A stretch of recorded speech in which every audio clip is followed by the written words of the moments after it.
Welcome, everybody. I'm Marc David, founder of the Institute for the Psychology of Eating, and we're back in the Psychology of Eating podcast. I'm with Chanel today. Welcome, Chanel. Hi.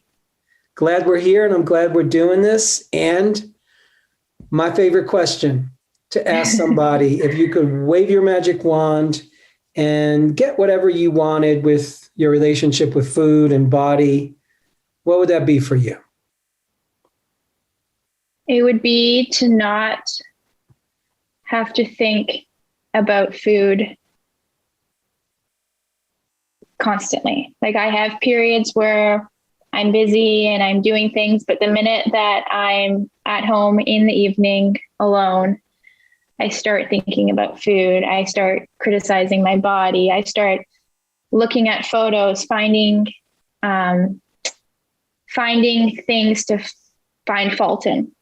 Mm-hmm. So I can drill on that one thing and kind of just hammer it into my head.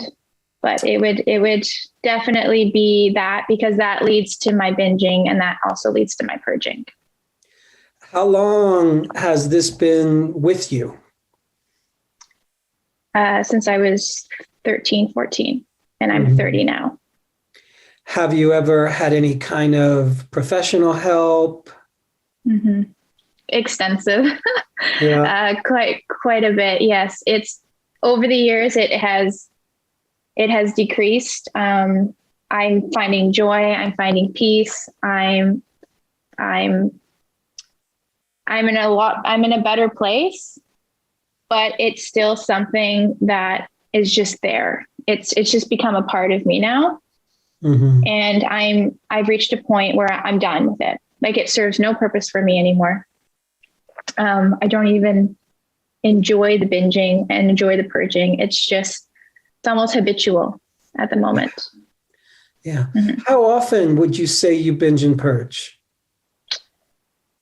I would say 3 days a week right now. And are there times when you find it's less than that? Mm-hmm. Yeah. I find when I'm not lonely. So when I have a partner, I find it lessens, but then it might actually get greater depending on what's happening in that relationship. Sure. If I'm busy, if I have obligations in the evening, I find that helps. Things that I enjoy. I horseback ride a lot. So when I'm doing that, I find I'm finding it's not a distraction so much, but it's like I'm enjoying myself and I'm in my body and I'm at peace. I'm grounded. Mm-hmm. And I'm trying to still figure out what those things are. Like, I'm trying to figure out, okay, I'm very self-aware that it's not the food. Like, I'm very self-aware that, I'm hungry for something else. I'm craving something else. And I've suppressed my desires. I've suppressed so much. I've taken away so much of what makes me happy. And I don't know why. Mm-hmm. Yeah. Of all the help that has come your way, mm-hmm. has there been anything particular that's been most helpful for you or more helpful? Honestly, your training. That's when I started noticing a big shift last year. I think I went to Costa Rica for 3 months in 2019, and that helps, but nothing substantial, not until last year. Mm-hmm. It's like the seeds have been planted throughout my life. And then when they were ready to kind of expose them, like, they kind of came to the forefront last year while I was doing your training, and things started making sense. Like, it stopped from, it was an understanding, an intellectual understanding, and it started becoming a knowing. Like, I started feeling it in my belly. Like, I get it. Mm-hmm. So, yeah, nothing really, like little things here and there, but. Sure. What's Does something come to mind from the training that you learned that made a big difference for you? Mm-hmm. The restricting during the day, I didn't identify that as restricting. I just thought it was, I wasn't hungry, or, I was watching what I was eating, but that's not restricting. So I found when I started eating breakfasts and the toxic nutritional beliefs that you talk about really, really resonated. And I really started noticing how that played a big role during the first part of my day. So I definitely was fueling myself more. So I think you talked about that in the first section, and it really, really, really helped. Like it set me up. It set me up for the day. Definitely. By the way, I really appreciate you just sort of diving right in with me. And and I know this might not be an easy topic to talk about. And, sometimes part of the healing journey is just showing up like you're showing up right now. Here I am, here's me, here's this challenge that I've had, and to still, honor yourself. This is a way to honor yourself and honor your journey. So that's how I hold this conversation. I just see your journey, each one of our journey, it's special. And it doesn't always feel that way.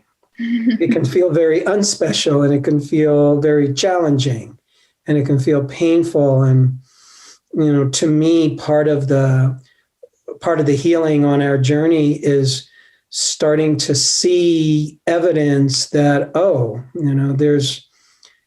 there's some strange way that this is helping me grow as a person. Mm-hmm. Very much so. And I'm wondering for you, what are some of the things that come to mind when you reflect back? So you're 30 years old now. So when you reflect on where you are now and where you've been in the past, what are some of the things you've learned in terms of just being a better version of you? Ooh, that's a loaded question. Things that I've learned. I've learned that I think the biggest thing is that I'm not a victim of this.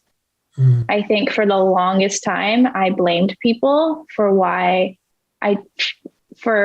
doing what I do. And it's not just with the food, it translated into other areas of my life as well. I think I blamed a lot of people for that.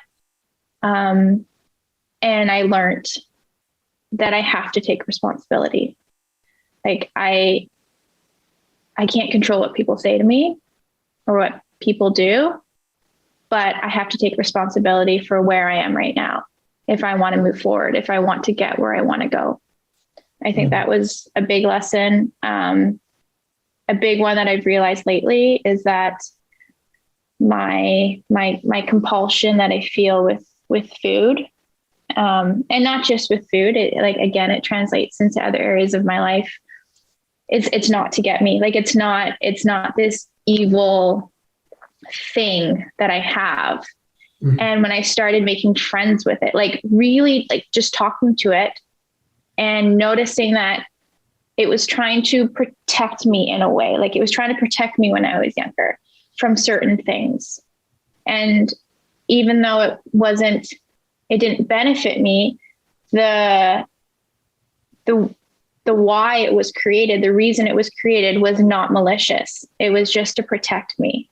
And I started creating dialogue with it, like with my compulsions, with my disordered eating, with everything, in my obsessive thoughts about whatever it is that day.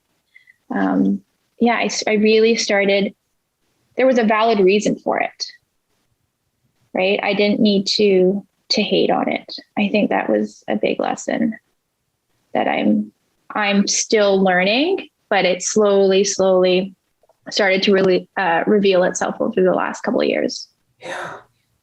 That's so powerful, actually. Yeah.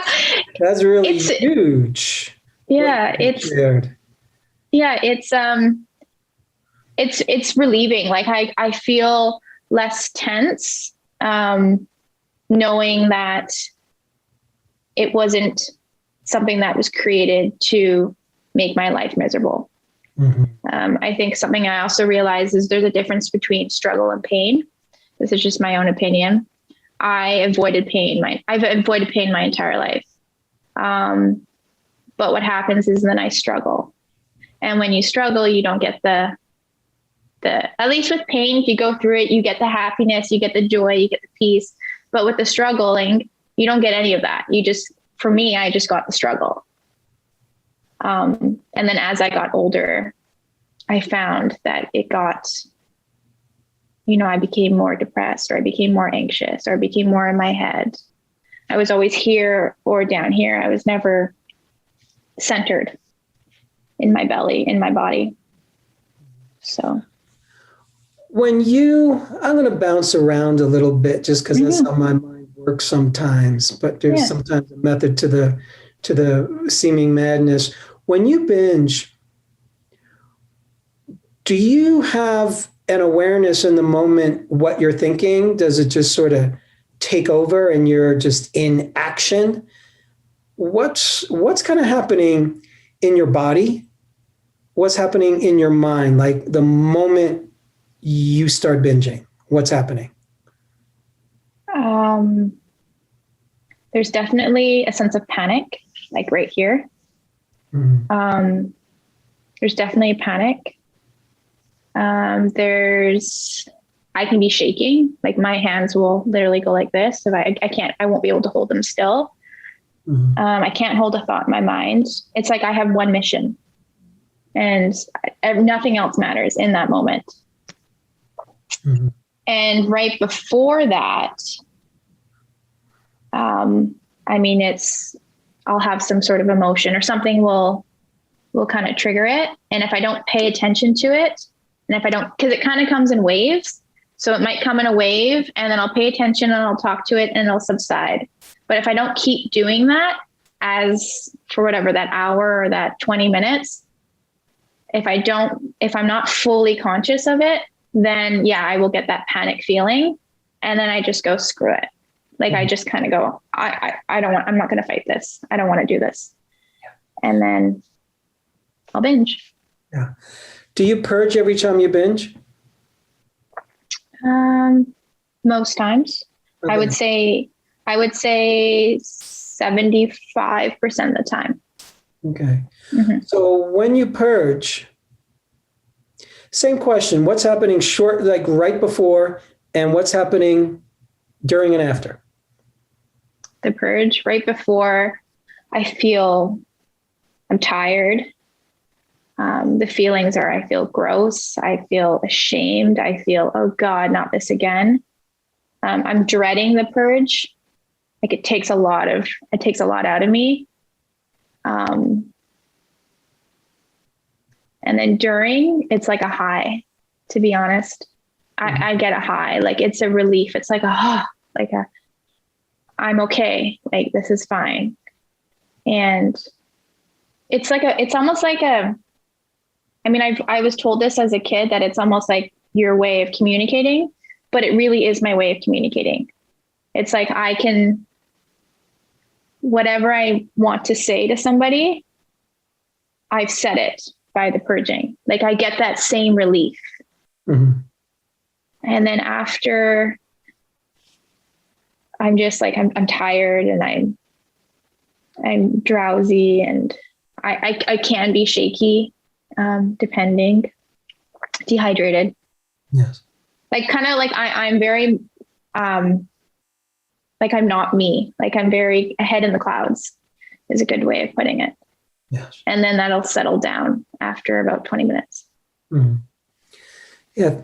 Thank you for answering those questions. I want to share some thoughts about that. There's so many ways I think that we can talk about binging and purging and what it means and what it represents. And one way of looking at it that I think is very useful. And it's just one way of looking at it.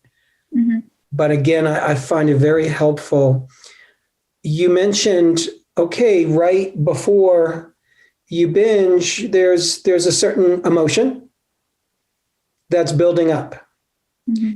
And like the moment before you binge, you might be shaking. So what I hear is there's a stress response that's slowly building. In fact, I'll say that in order for a human being to binge in this way that you're talking about, you have to be in a stress response. So definitionally, binge eating is this buildup into what feels like a full-blown stress response. And in a true stress response, if the lion's chasing you, it's a fight or flight moment. Mm-hmm. And creatures are designed to do whatever they can to survive, to fight or to flee, to freeze, whatever is the best strategy. So there's a part of you that is in life and death. Granted, it might have been emotions. It might have been you were talking to yourself and you started saying unkind things, and that just sort of ballooned and it took off, and it might have gotten into more self-judgment. But the point is, the stress of all that, the anxiety of all that, the upset of all that is building literally as a physiologic stress response. And the moment that you're binging is like the full-blown stress response. Yeah. It's like the moment of fighting. It's the moment of death. Mm-hmm. And the purging, and thank you for saying this, there's this almost like a high, because the purging is the opposite of binging, which is on the other side of a stress response. All creatures are looking to create a relaxation response. So if I can run away from that lion and find a nice hiding place and the lion runs away, you know what I'm going to do? I'm going to relax. Yeah. And you know what I'm going to do after that? I'm going to take a vacation and I'm going to get a massage because, that was really life-threatening. So in actuality, the moment that you're purging is you enacting, yeah, it's a relaxation response. Yeah. And in one way, and then that can show up afterwards as you're really tired. And of course, you're going to be physically tired because that's a grueling experience. Mm-hmm. It's a tough experience to put the body through. So yeah, you can be dehydrated, tired, but the point is you're not in any position at that point necessarily to go do another cycle. No. Because you're pretty tired. Yeah, so yeah. You've actually gotten, in a strange way, what you wanted, which is that high, which is really a relaxation response, which is really, I just want relief from stress, anxiety, whatever has built up in my system. Yeah. So this is just my languaging around binging and purging is just often this, it's like a symbolic way that body and mind kind of work through our difficulties. And you said, it's sort of a habit for me now. It doesn't even serve me. And you're right. I think you're right. I think it is literally a habit. I think your body is accustomed to it. Yeah. Just like when you put your pants on in the morning, you probably don't realize it, but you always put one particular leg in first. It's the habit. Mm-hmm. Mm-hmm. We are creatures of habits. We just get funneled into certain ways of doing things, and habits can be very repetitive and automatic and unconscious. And I'm just getting that the place that you're in right now is to me, you've hit the top of the mountain in terms of the worst of the eating disorder, in terms of the worst of the binging and purging, and you're starting to come down the other side. Yes. That's what it feels like to me. And that's, I feel that, yes. Yeah. And I just want to say that there's an absolute beauty in that, because what that means to me is that you've worked on yourself. Really. Yeah, I hope so. No.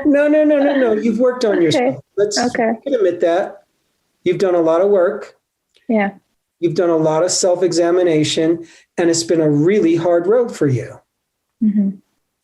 And you're starting to come down the other side.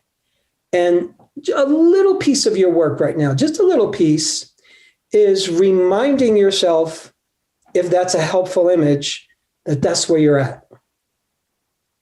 Yeah. You're not where you were at 5 years ago or 10 years ago. That's correct. Yes. So I think it's really important to tell yourself that on a regular basis, so you can be true to what's actually happening. Yeah. Yeah. You're right. And I don't acknowledge the successes that I've had. I just look at how much further I have to go. Bingo. Right.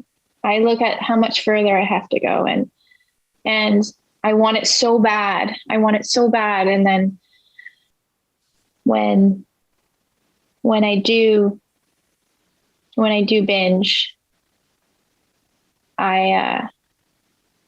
it's the purging that gets to me. Yes. It's the binging. I have a better way of coping with. But because I know I can purge, the binging is much greater. Like I'll binge more, because I'll tell you what goes on in my mind is, well, I can eat as much as I want because I know that I have a way to counteract that. Mm-hmm. And as a young teenager, it was a win-win for me. I'm like, this is great. This is awesome. I found the perfect solution. I mean, that thought process didn't last very long, because I started noticing physical effects in my body that I was no longer capable of doing certain things that I did before. I was a national gymnast, so I started seeing the effects in my sports from it. But yeah, I look at how much further I have to go. So this right here, if we can pause here again, is, I think it's an important place to hang for just a moment, because I just want to repeat myself and say again, it's a good piece of your continued healing journey. Because part of the healing journey is us growing along the journey, just as a person. Forget about binging and purging. Okay. If you were not binging and purging, you would just be going through your life, and you would go through other difficulties, maybe not of the same kind, but we'd be going through difficulties. We get into relationships. They leave us. We leave them. We argue, just job, money issues, like stuff. So we'd be learning anyway. And I'm just like, my ears are tuned for, like, what are you learning right now? And part of what, to me, you're learning is to be able to embrace your journey, pause for a moment, even though you're not where you want to be, and to have enough presence and light and awareness and generosity to say to yourself, wow, I've come a long way. I am making progress. Because then what you're doing is you're doing what's rightful, which is celebrating your success. That's why we celebrate birthdays. That's why we celebrate any good success. That's why if you're in competition and you win, what do? You celebrate. Because you're acknowledging, damn, I worked hard for that. So I'm going to imagine that there's a part of you that knows even a little bit, how to celebrate your success. And sometimes that's just a kind acknowledgement to yourself. Mm-hmm. Get it from the outside. I don't know who's in your life that is supporting you on this journey, but I want to say that the more feedback you can give yourself, like, oh, I'm being successful here. I'm not where I want to go. Yeah. We know that, but wow. Yeah. And I do hear it from the people that are closest to me. And they'll say it out of the blue. Like, I'll never pine for compliments or, tell me how well I'm doing, tell me how far I've come. I not at all. But people will say things out of the blue. But what the thing is it's always based on, and sorry if I start crying, it's always based on the way I look. Like, it's always, oh, you look really good. You must be doing really well. Or your face looks really, it's less puffy. You must be doing really well. Mm. And it's like those sort of, and I know what they mean. It's just, again, it's always based off of my appearance. Yes. In terms of like getting, people kind of congratulating me or getting those little successes, like verbally from other people. Yes. It's always, oh, you look really good. And then I don't know it. I feel really happy in the moment because I'm like, ooh, I look good. I feel, I look a certain way. And then I get kind of upset about it, maybe. Sure. Because people aren't getting it. They're not truly understanding your journey. No fault for theirs. Yeah. Mm-hmm. We could have somebody take a person who, I don't know, lost 100 pounds. And in order to lose 100 pounds, they punish themselves. They beat themselves up with exercise. They starve themselves. And I was go, oh, you look great. Like, congratulations. Yeah. Yeah. And I don't know if there was a true success for that person. Yeah. Yeah, they lost a bunch of weight, but did they really become a success? Did they do it in a sustainable way? So all I'm saying is people are going to measure us by the only measures that they know, which is how we look, mm-hmm. which actually ties into the original boo-boo in the first place in many ways. Yeah. So yeah, that kind of compliment doesn't support you. I can see why. So, which is why it's good in moments like this and in moments where you can give it to yourself. I mean, okay. I can tell just by our conversation, you've been very successful and you come a long way. And that's a gift that is so important to just practice giving to yourself. Okay. Just practice. How would I, just by,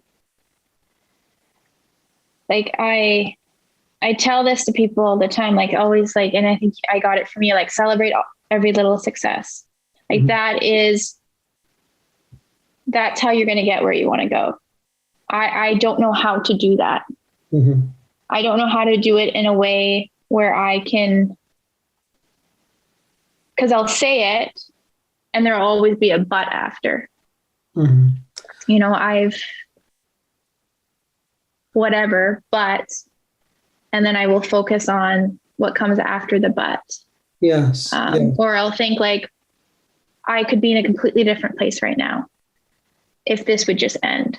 Mm-hmm. If I would just stop this, why can't, and then I just go on this like hamster wheel. Sure. So that's a learning edge for you right now. Mm-hmm.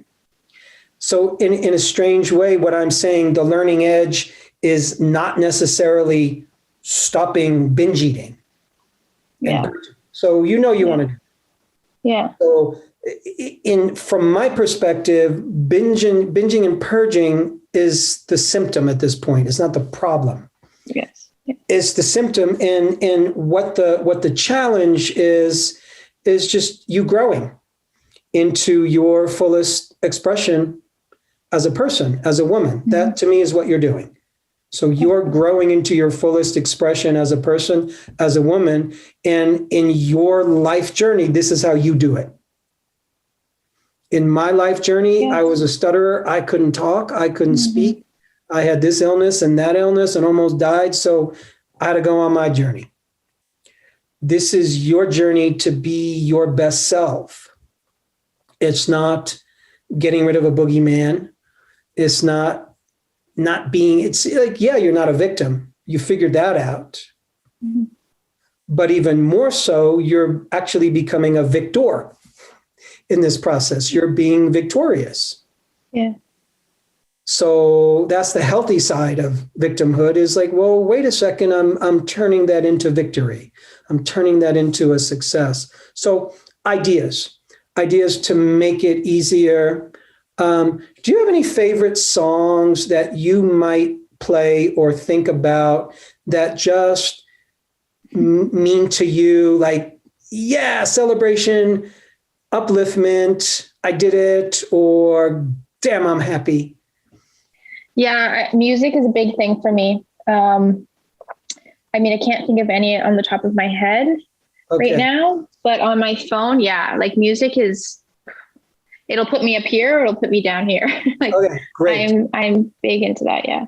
So homework assignment is to start thinking about what are the handful of songs that best evoke for me the sense of, yeah, go me.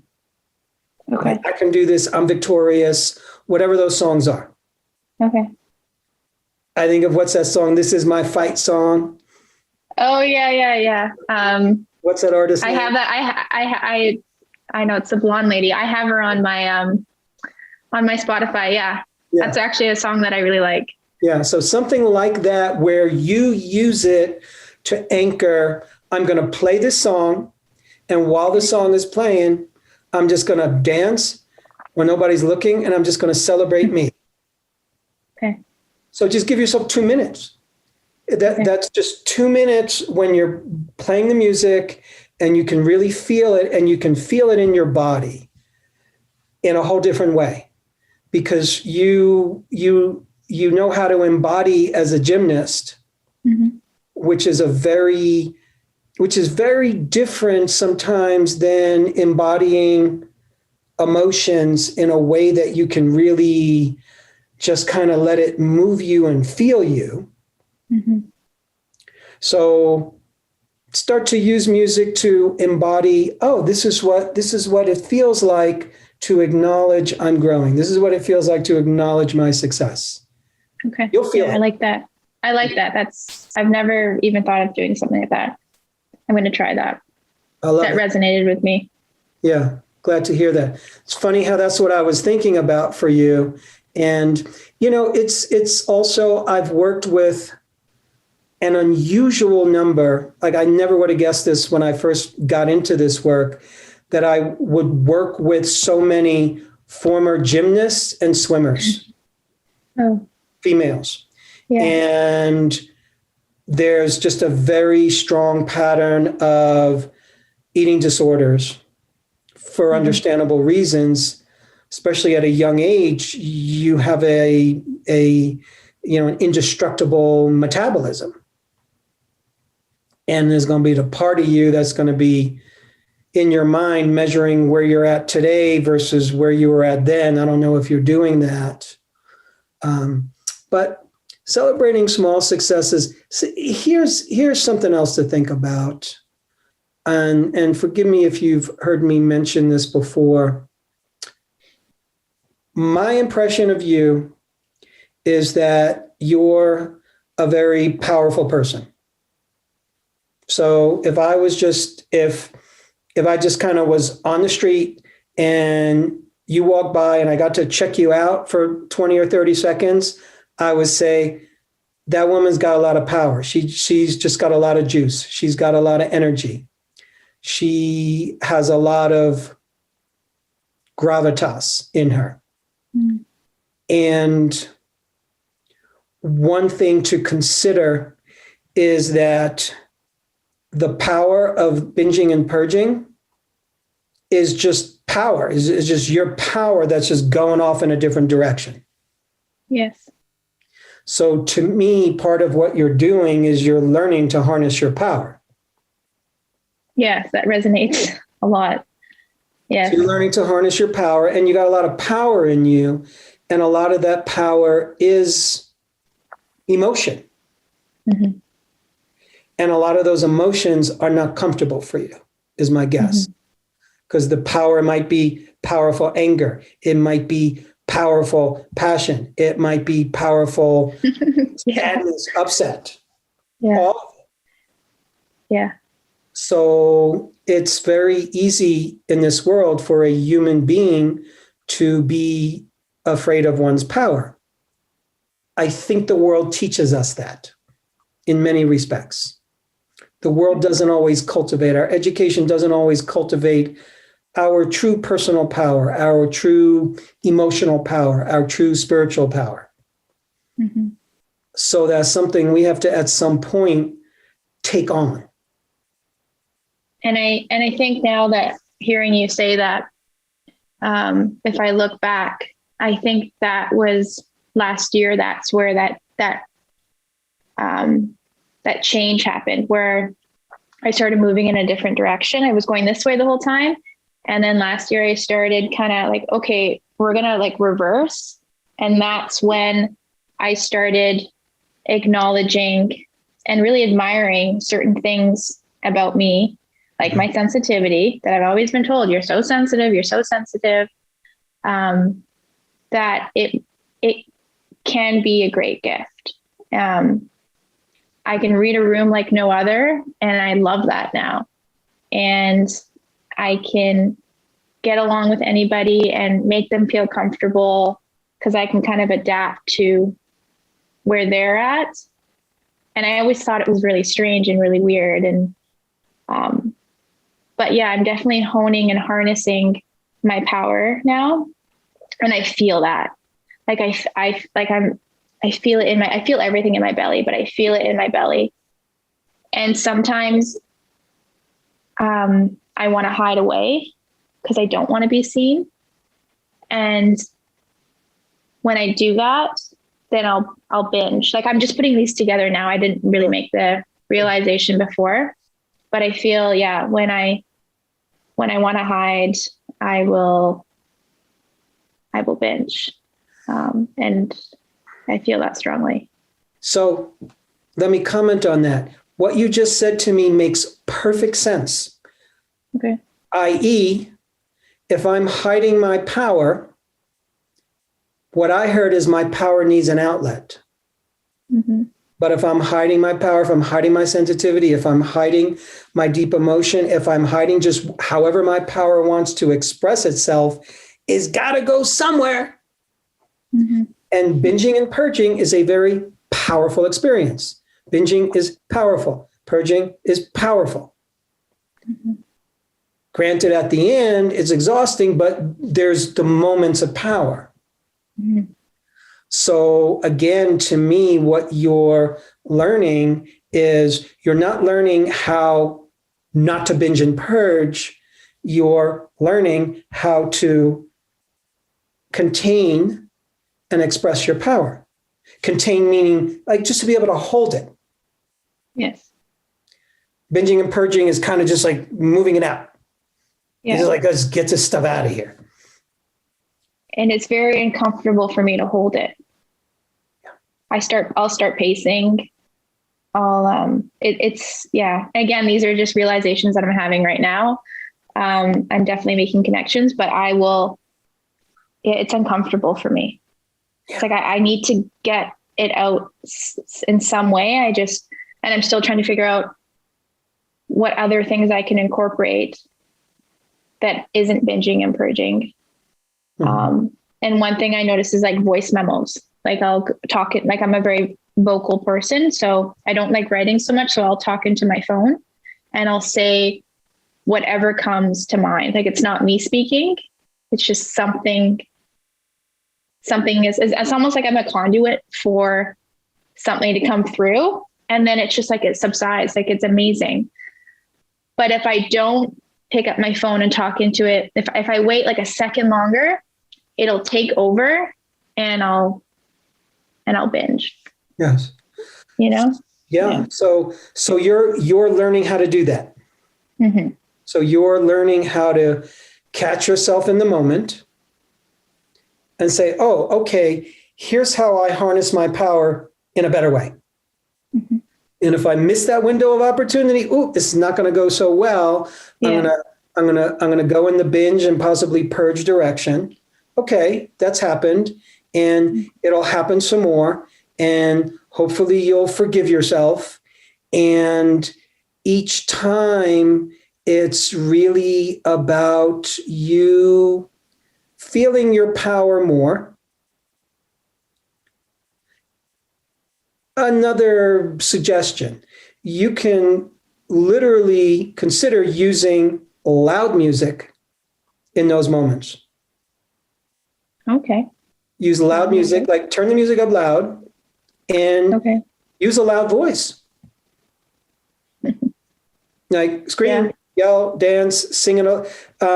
Volume oftentimes helps, because what's happening also in binging and purging is, in yoga psychology, they talk about the chakras and how different parts of the body are different energy centers, and the throat chakra, or the throat center, is considered one of the seats of power. Mm-hmm. If you notice, when a person goes through puberty, particularly a young man, his voice changes. Yeah. So all of a sudden, those two chakras, those two centers of power, sexuality and voice, they come alive. Yeah. At the same time. So you're right. So voice is how we declare ourselves. Voice is, this is me. This is what I believe. This is what I'm about. This is how I'm feeling. This is what I like. This is what I don't like. This is me. How do you know it's me? Because I'm telling you it's me. And that's what I'm saying. Mm-hmm. And take it or leave it. You don't like me? Go. So voice is what we use to assert our power. I could say to you, no, like, don't do that. Don't say that to me. Don't go there. No is a powerful word. Yes is a powerful word. So our voice is power. Just so happens that the throat center, it's not only how we voice ourselves, it's how we eat. It's how we take in fuel. Yeah. So there's just a lot of power happening in this part of the body. So all I'm suggesting to you is give it a new habit, because this part of your body wants to express power. Yes. Okay. So I'm saying, okay, so let's just use loud music and a loud voice, loud singing, and whatever you normally speak into the phone, consider shouting it into the phone. Just experiment. Okay. Experiment, like setting your voice free. Okay, I'll try that. I'll definitely try that. I have always been, it's kind of like drilled into I'm soft spoken. I wear my hair back. I don't want to say proper, but I don't get angry, but I'm angry. Like I don't verbally get angry, and I'm not verbally loud, but I can feel it in my body. It's like it wants to explode. Yes, I agree. So here's the thing about anger. Here's the thing about anger has such a bad name. I wish I could just change the world's relationship with anger. A bunch of years ago, we started coming out with anger management. Mm-hmm. Manage your anger. And anger is this thing you should be afraid of, especially, by the way, if you're a woman. Anger is more socially acceptable if it's coming from a man. If it's coming from a woman, not as socially acceptable. You're Canadian. That's even less socially acceptable, to be an angry Canadian or to be an angry Canadian woman. It's just not allowed. Yeah. So anger, I'm going to suggest to you that whenever you feel anger, it has a reason. It has a good reason why it's existing. Anger always has a brilliant reason why it exists. You show me a person who's angry or has anger in their system, and I'll show you a person who has every good reason to be angry. Different from being a victim. Okay. Being a victim is very different from being angry. Okay. There's plenty of things that happen in the world to anger us. There's a lot of stupid nonsense. There's a lot of people that do dumb things. There's a lot of world leaders that seem to do dumb things. The world is not always doing it right. So all I'm saying is anger is perfectly acceptable, and it's power. The more angry you are, the more power you have. It's just an expression of how much power lives in you. And right now it's in the emotion called anger. But I promise you, and you know your story, and if you really look back on it, you probably have lots of good reasons to be angry. Now, yeah, I do. Yeah. I do.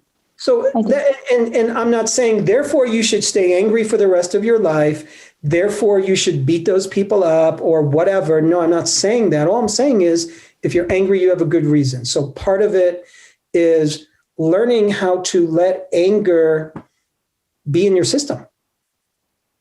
Because there's a little program in your brain that goes, bad emotion, not good. Yeah. Anger, shove it down, and it comes out in part as binge. It comes out in part purge. I feel like it sits under the sadness. Like there's the sadness, and then anger is underneath. So I've always expressed the sadness, but the actual anger part, I stuff down, literally with food, I guess. Yeah. But yeah, I feel like the anger sits underneath the sadness. It's like sadness, and it's like right underneath for me. Here's another suggestion. Are you a person who likes to journal or would be willing to journal? Yeah, I don't do it on a regular basis, but I am willing to do it, yes. Consider this. Consider keeping an anger journal. And even just for a couple of weeks. Just do this for a couple of weeks at night or during the day. Sometime when you have 5 minutes, write down in your anger journal things that I have to be angry about. That happened today, that happened last week, that happened anytime in your life.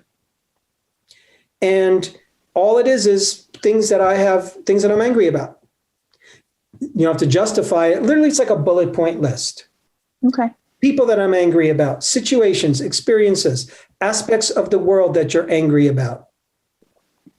Animals, people, I don't care. Anything, yourself, doesn't matter. Anything goes. And all this is you doing an anger inventory, just like if I asked you to do a happiness inventory. Write down everything that makes you happy. Okay. Persons, places, things, thoughts, feelings, foods, I don't care. So it's a way for you to get more cozy with your anger because it's your power. And it just needs a little more room from you in order to just exist and breathe. It just wants you to go, okay, you're here. What do you got to say? Like, what are you? Yeah. Get curious with it. Bingo.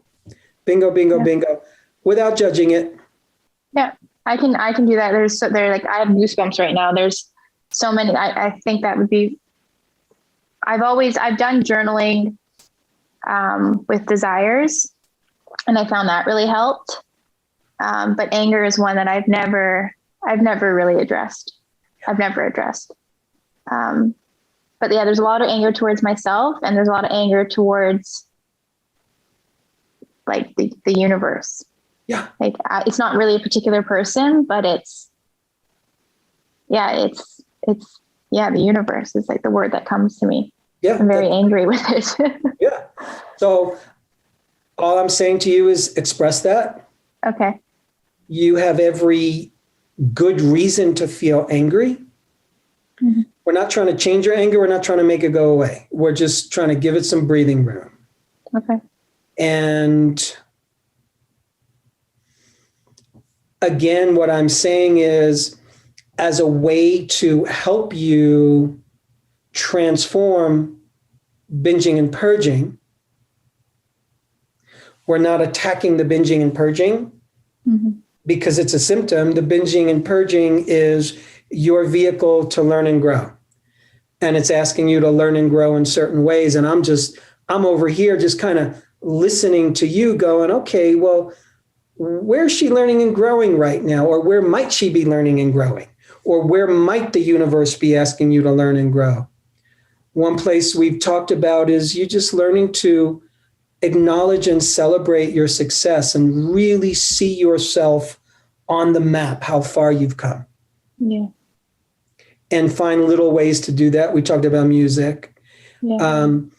Another technique that we're talking about now is just getting cozy more and more with your anger without trying to change it.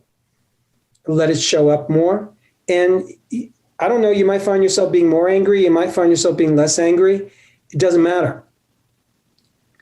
It's you learning how to be with anger, be with that powerful energy, because you have a lot of power. And when you're not able to contain that power, it goes to the habit, which is binging and purging. Yeah. Yeah. So I would bet all my money that you will 100% get where you want to go. I really mean that. And it might not be very long for you. Part of it is taking away the pressure of what you said, but I'm not there, but look at this. Yeah. And just being on your journey more. Yeah. And what you said is, it really resonated. It really kind of hit me when you said, this is the binging and purging is the way that I learn the lessons, or the way that I learn how to harness my power. It is kind of the thing that teaches me how to anchor myself, anchor my mind, anchor my power. That kind of goes along the lines of what I'm already working on, which is like, this is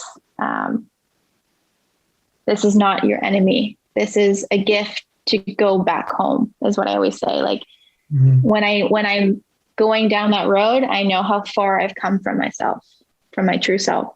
So it's just kind of like a little like, okay, you're off the track a little bit. Let's just veer back on, So that's the way that I look at it right now. So what you said, that resonated. Yeah. You're in such a good place, Chanel. You really are. I'm truly happy for you. You're in a really, really good place. You're not where you want to be. I get that. But wow, are you headed there? And personally, you can't move any faster than you're moving. You are moving as fast as you can. Okay. You're moving at the pace of your natural growth and your natural life. So there's nothing you're missing. You're just gathering up more goodies on the journey, and you're using the tools that you've already had. You got a couple more potential tools today, and you'll keep attracting more to you. Okay. I believe you when you say that. It's like when you say that, I feel that. I'm like, yeah. You're going as fast as you possibly can. I'm going as fast as I can. You are. You really are. Okay. And there's going to come a time when you're going to look back on this time in your life, and you're going to be so amazed, and you're going to feel so good about yourself that you did what you set out to do, which is really harnessing your power. Yeah.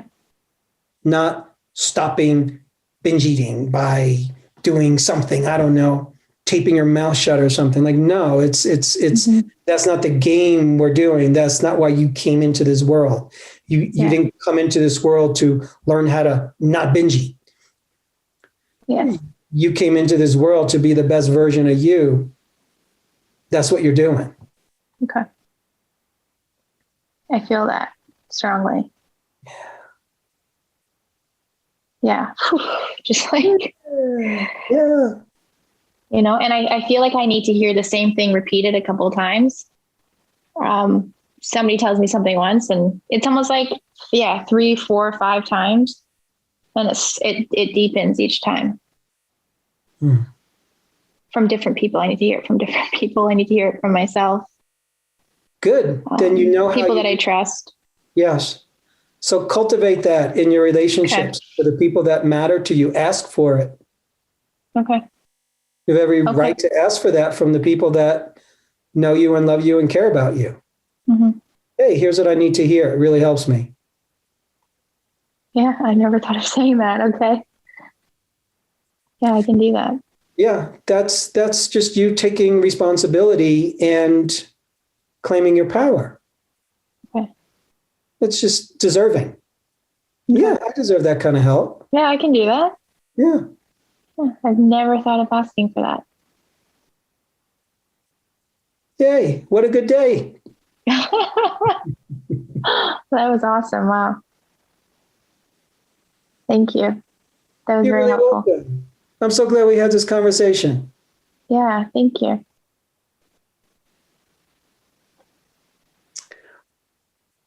I want to say that I just want to say I think you're going to get there faster than you imagine. But part of getting there faster than you imagine is letting go of having to get there by a certain time. Yeah. Yeah, letting go. I pulled my tarot oracle card this morning and it was letting go. So that's very fitting. There we are. Yeah. Well, Chanel, I really appreciate the conversation. I really appreciate your willingness. Thank you so much. That was amazing. Yes. You feel complete? I feel more than complete. I feel like I'm flowing with goodness and I feel very good. My cup feels very, very full. Great. Well, thank you. And thanks everybody for tuning in, and lots more to come, my friends. Take care. Hey friends, we're so happy that you've joined us for another episode of The Psychology of Eating with Marc David. Are you loving these episodes? Then simply subscribe and you'll never miss an episode again. We'd also love it if you'd leave us a comment below so we can hear more about your own journey with food and body. And if you're curious about what we offer at the Institute for the Psychology of Eating, including our internationally acclaimed coach certification training that's rooted in dynamic eating psychology and mind-body nutrition, please head on over to our website, psychologyofeating.com. Until next time, take care, and remember, having the body you want starts with loving the body you have.